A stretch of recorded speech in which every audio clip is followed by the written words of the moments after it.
first he's testing him, and he says, I want you to sacrifice your son to me. And when Abraham's like, okay, God, he takes the knife and he's about to slay his son, God's like, wait, it was a test. This isn't actually what I want you to do. I'm testing you. Well, what's he testing him for?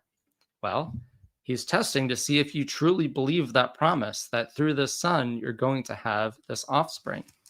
And now, if he's trying to kill his son, does that suggest that he believes that this is going to happen?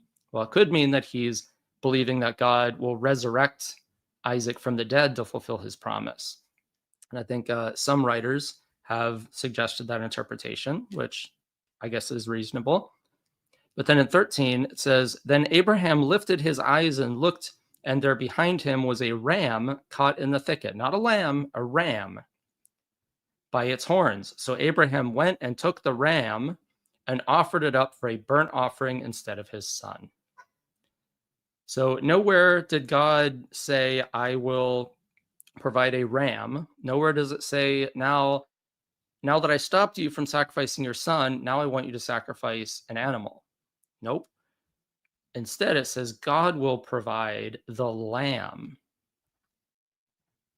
So what is that lamb that God provides?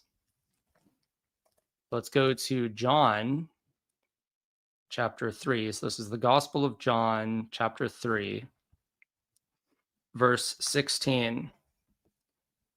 For God so loved the world that he gave his only begotten Son, or the Son of the promise, that whoever believes in him should not perish but have everlasting life.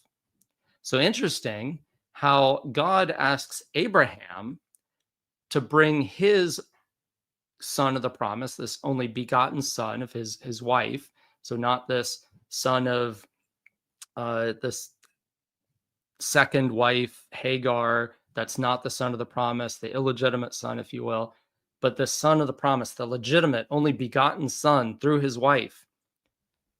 He says, I want you to sacrifice your only begotten son to me. And then he stops him and says, no, that's not what I want from you. I don't want you to do that. Instead, God says, I'm the one who's going to do that myself.